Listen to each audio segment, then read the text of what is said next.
Hello दोस्तों, कैसे हैं सभी। आई होप कि सभी अच्छे होंगे। लूसेंट ऑब्जेक्टिव बुक को अभी हम कवर कर रहे हैं और इस क्रम में जो है आज हम करने वाले हैं मध्यकालीन भारत के जो चैप्टर है सल्तनत काल, जिससे दिल्ली सल्तनत का जो चैप्टर है इसी से संबंधित जितने भी ऑब्जेक्टिव क्वेश्चन लूसेंट बुक में दिए गए हैं उसे हम करने वाले हैं। और ये जो है पार्ट आपका 4 है। इससे पहले ऑलरेडी 3 पार्ट अपलोड हो चुके हैं इस चैप्टर का, जिसमें हर एक पार्ट में जो है हमने 40 क्वेश्चन कर रखा है। यदि अभी तक आपने उन वीडियोज को नहीं देखा है तो चैनल के प्लेलिस्ट है लूसेंट फॉर ऑल एग्जाम नामक, उसी में जाके देख लें। और इसमें उसमें जो है एंशिएंट हिस्ट्री से भी बहुत रिलेटेड बहुत सारे वीडियोज अपलोड हो चुके हैं, उन वीडियोज को भी देखना ना भूलें। तो जो लूसेंट बुक जो है बहुत ही इंपॉर्टेंट होती है सभी परीक्षाओं के लिए। यदि आप किसी भी कॉम्पिटेटिव एग्जामिनेशन की तैयारी कर रहे हैं तो आपके लिए जो है ये वीडियोस बहुत ही इंपॉर्टेंस है आपके एग्जाम के लिए। तो आप जो है चैनल को सब्सक्राइब कर लीजिए, वीडियो को लाइक एंड शेयर करिए, कमेंट करिए। शुरू करते हैं आज का वीडियो। हमारा प्रश्न है, तो देखिए 120 तक हमने कर लिया था, 121 से आज करेंगे। ओके, तो शुरू करते हैं।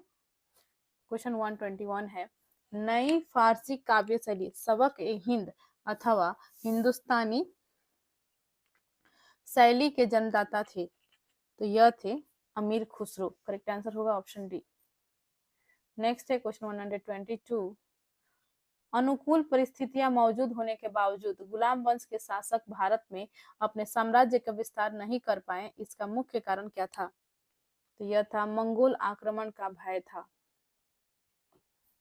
गुलाम वंश के शासक जो हैं, जैसे कि बहुत ही इसमें कुछ बहुत ही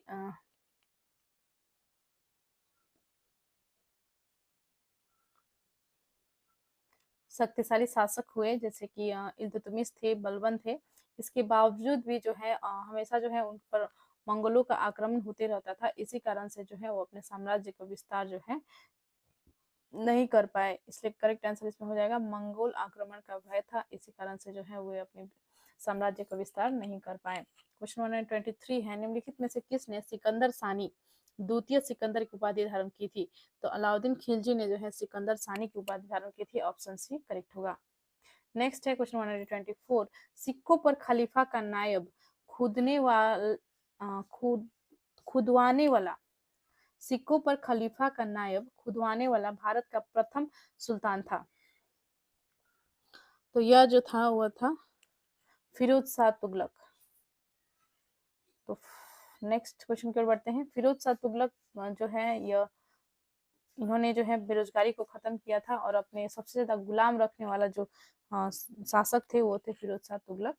ठीक है, और इन्होंने जो है नायब खलीफा का जो नायब है उसे खुदवाया था सिक्कों में। ठीक है, 125 पे आते हैं। सैयद उस सलातीन की उपाधि किसने धारण की। तो सैयद उस सलातीन की उपाधि जो धारण किया था वो किया था फिरोज शाह तुगलक ने। ठीक है, आगे है क्वेश्चन 126, निम्नलिखित में से किसे कुरान कुरान का पाठ करने वाला भी कहा जाता है। तो कुरान ख्वा किसे कहा जाता है, यह कहा जाता है कुतुबुद्दीन ऐबक को। ऑप्शन ए करेक्ट होगा। 127 है, किस सल्तनत कालीन शासक को मिन्हाज ने हातिम ताई द्वितीय की संज्ञा दी। तो हातिम ताई द्वितीय की संज्ञा दी थी कुतुबुद्दीन ऐबक ने। करेक्ट आंसर ऑप्शन ए होगा। आगे बढ़ते हैं क्वेश्चन 128, 2.5 दिन का झोपड़ा मस्जिद अजमेर का निर्माण किसने करवाया था। तो यह जो है करवाया था कुतुबुद्दीन ऐबक ने। करेक्ट आंसर हो जाएगा ऑप्शन बी। और इसमें जो है 7 मेहराब बनवाए थे वो बनवाया था इल्तुतमिश ने। ये भी याद रखेंगे, इससे भी प्रश्न पूछे जाते हैं। नेक्स्ट है क्वेश्चन 129, निम्नलिखित में से कौन अपने को ईश्वर का अभिशाप कहता था। ईश्वर का अभिशाप जो कहता था वो थे चंगेज खां। नेक्स्ट है 130, निम्नलिखित में से किसे बगदाद के खलीफा ने मंसूर स्वीकृति पत्र मानाभिषेक पत्र प्रदान किया। तो देखिए मंसूर क्या होता था, स्वीकृति पत्र होता था या मानाभिषेक पत्र आप कह लीजिए। और इसे जो है बगदाद के खलीफा ने जो है स्वीकृति पत्र किसे प्रदान किया था, मंसूर किसे प्रदान किया था। तो यह किया था इल्तुतमिश को। करेक्ट आंसर हो जाएगा ऑप्शन बी। इन्होंने जो है जो सुल्तान का जो पद इन्होंने धारण किया था, तो वास्तविक इन्होंने जो है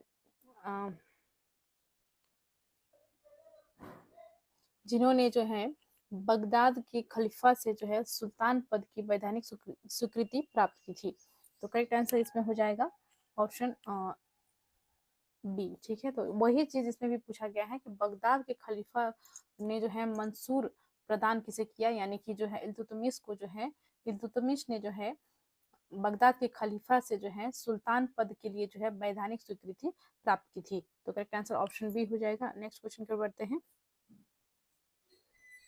दिल्ली सल्तनत का पहला सुल्तान कौन था जिसने दोआब के आर्थिक महत्व को समझा? तो यह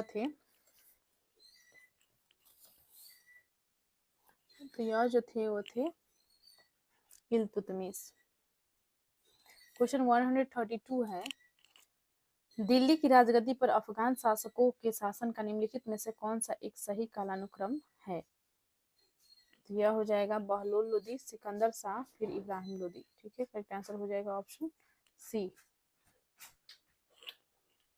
नेक्स्ट क्वेश्चन पे बढ़ते हैं। क्वेश्चन 133, दिल्ली सल्तनत के तुगलक राजवंश का अंतिम शासक कौन था?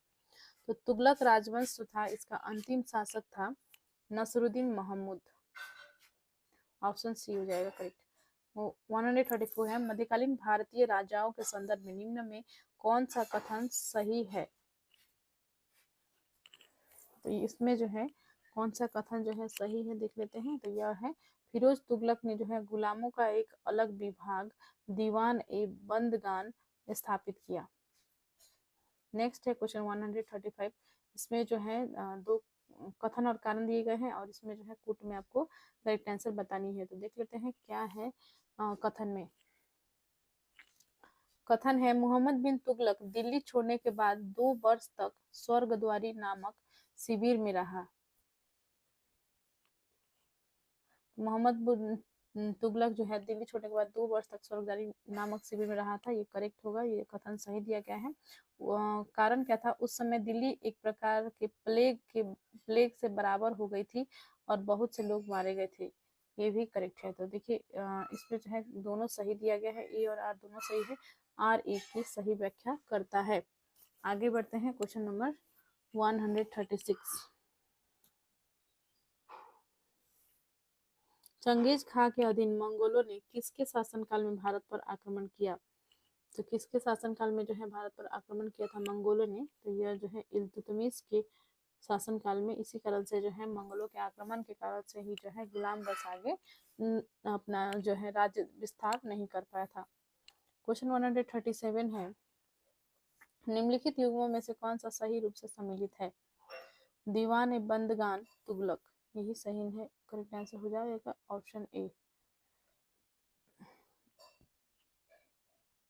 अगला क्वेश्चन है 138, सल्तनत काल में फवाजिल का अर्थ था?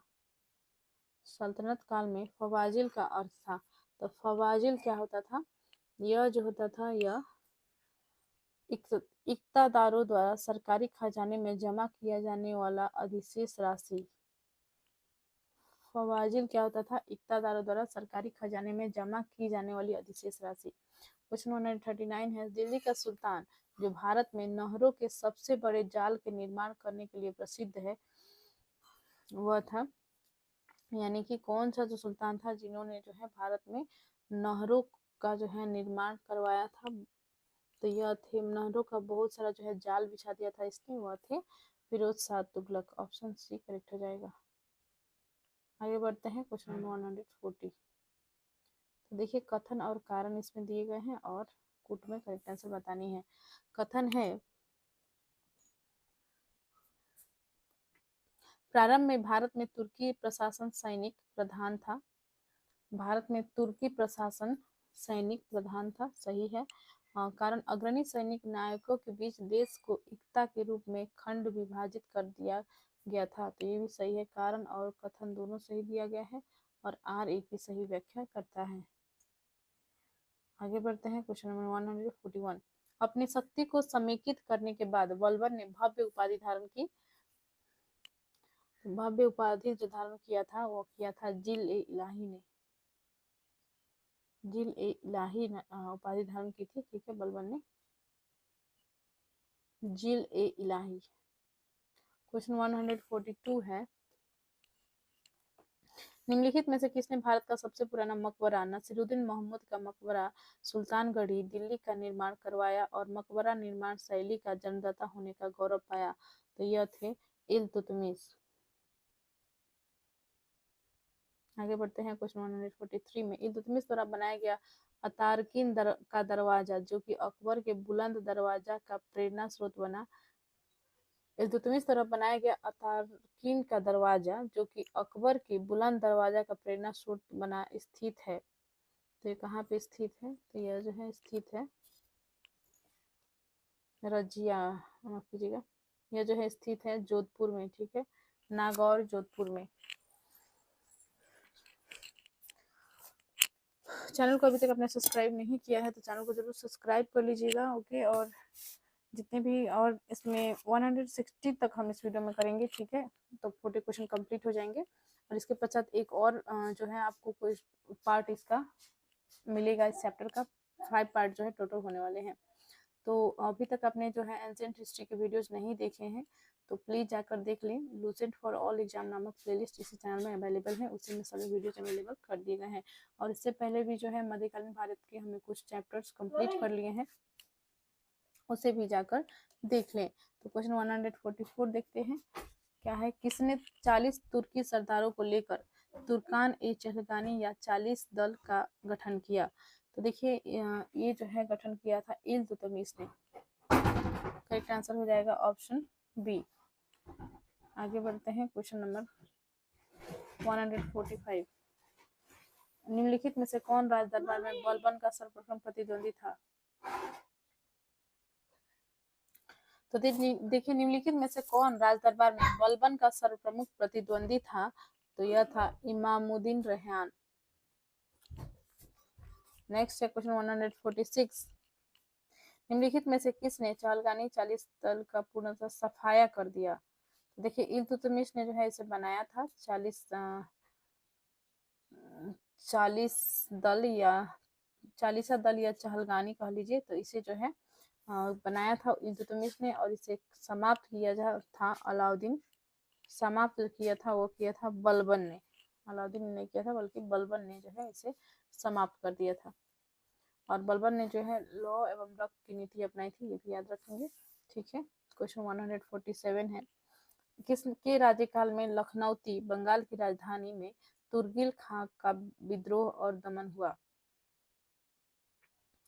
तुगरिल खां का विद्रोह और दमन जो है किसके राज्यकाल में लखनऊती में हुआ था? तो यह हुआ था बलबन के समय में। बलबन करेक्ट आंसर हो जाएगा। नेक्स्ट देखते हैं क्वेश्चन 148। बलबन ने वित्त विभाग दीवान ए विजारत से अलग कर एक पृथक संस्था के रूप में सैन्य विभाग दीवान ए अर्ज की स्थापना की, जिसका उद्देश्य था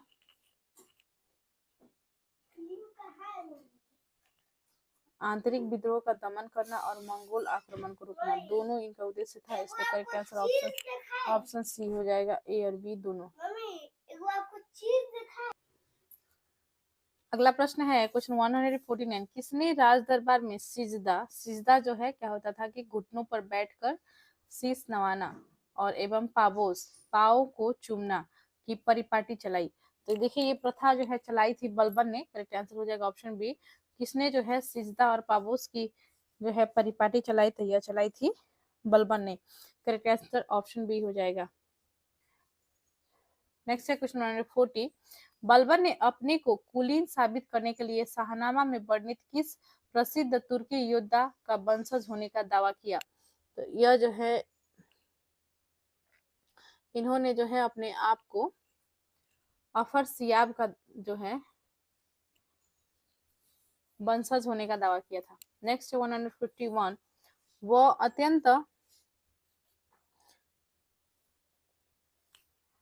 वह अत्यंत गंभीर मुद्रा में दरबार में बैठता था। दरबार में वह न तो खुद हंसता था और न ही किसी को हंसी मजाक या फालतू बात करने की इजाजत देता था। यह उक्ति किससे संबंधित है? तो यह जो है संबंधित है बलबन से। इन्होंने जो है अपने दुश्मनों के लिए भी जो है लॉ एवं रक्त की नीति अपनाई थी, अर्थात की कठोर नीति जो है अपनाई थी। आगे बढ़ते हैं क्वेश्चन नंबर 152। क्वेश्चन 152 है, निम्नलिखित में से किसने कैलूगढ़ी किलोखरी के राजमहल में अपना राज्याभिषेक किया और उसे अपनी राजधानी बनाई? तो यह बनाया था जलालुद्दीन फिरोज खिलजी या खलजी ने। ठीक है, नेक्स्ट है क्वेश्चन 153, जलालुद्दीन फिरोज खलजी के शासनकाल में घटी घटना या अर्थात घटनाएं थी, तो वह थी देखिए जो भी ऑप्शंस में दिए गए हैं सभी घटनाएं घटी थी। कड़ा मानिकपुर के सूबेदार मलिक काफूर का विद्रोह, दिल्ली के एक दरवेश सिद्दी मौला का षड्यंत्र, उलुग के नेतृत्व में मंगोलों का मुसलमान बनना, नौ मुसलमान एवं उनके द्वारा दिल्ली के बाहर मुगलपुरा नामक बस्ती बसाना। ये तीनों घटनाएं जो है घटी थी, इसलिए करेक्ट आंसर इसमें ऑप्शन डी हो जाएगा, उपरोक्त में से सभी। नेक्स्ट है क्वेश्चन 154, दक्षिण पर प्रथम मुस्लिम आक्रमण देवगिरी के जादव शासक रामचंद्र पर किया गया आक्रमण किसके समय में हुआ? तो यह हुआ था जलालुद्दीन फिरोज खिलजी के समय में, ऑप्शन ए करेक्ट हो जाएगा। नेक्स्ट है क्वेश्चन 155, राजकीय व्यय से संबंधित विभाग दीवान वकूफ सृजित करने का श्रेय दिल्ली के किस सुल्तान को है? तो यह है जलालुद्दीन फिरोज खिलजी को। आगे बढ़ते हैं, क्वेश्चन 156 है, अलाउद्दीन खिलजी का मूल नाम था, तो इसका जो मूल नाम था वह था अलाउद्दीन खिलजी का जो मूल नाम था वह था अली गुरसप्पा, अली गुरसास्पा। ठीक है, 157 है, अलाउद्दीन खिलजी के सेनापतियों के नेतृत्व में गुजरात विजय अभियान के क्रम में खंभात से किसे खरीदा गया जिसने बाद में दक्षिण भारत की विजय का नेतृत्व किया? तो यह था मलिक काफूर। क्वेश्चन 158 है, मलिक काफूर को 1000 दिनारी कहा गया क्योंकि? 1000 दिनारी जो है इसलिए इसको इसलिए कहा गया क्योंकि इसमें इसे जो है 1000 दिनार में खरीदा गया था। करेक्ट आंसर इसमें हो जाएगा ऑप्शन ए। क्वेश्चन 59 देखते हैं, अलाउद्दीन खिलजी के समय में मालिक काफूर के नेतृत्व में दक्षिण अभियान 1307 से 1312 ईस्वी किया गया। इस अभियान को में पराजित राज्यों का क्रम था।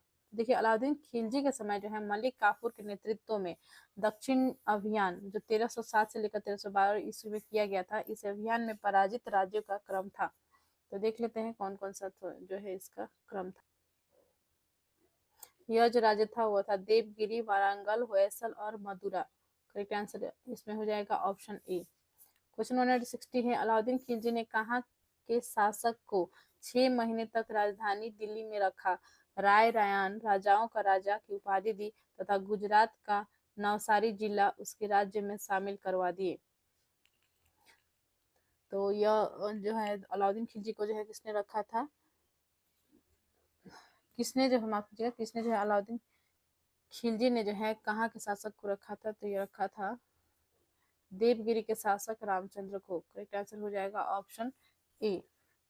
इस वीडियो में 160 तक ही करेंगे और जो बचे हुए क्वेश्चन है हम पार्ट 5 में अब कर लेंगे और इसके पश्चात जो है उस पार्ट को कंप्लीट करने के पश्चात जो है आपका ये चैप्टर खत्म हो जाएगा। दिल्ली सल्तनत बहुत ही मोस्ट प्रीवियस चैप्टर है, ये मध्यकालीन भारत का इंपॉर्टेंट चैप्टर है, तो ये सभी वीडियो जो है आप स्किप मत कीजिएगा। इससे पहले इस चैप्टर का 3 वीडियोज ऑलरेडी अपलोड हो चुके हैं, वो भी जाकर देख ले, लूसेंट फॉर ऑल एग्जाम नामक प्लेलिस्ट में है, उसे भी जाकर देख लें। चैनल को अभी तक आपने सब्सक्राइब नहीं किया है तो चैनल को जरूर सब्सक्राइब कर लीजिए, वीडियो को लाइक एंड शेयर करिए, कमेंट करिए। बहुत बहुत धन्यवाद, मिलते हैं नेक्स्ट वीडियो में।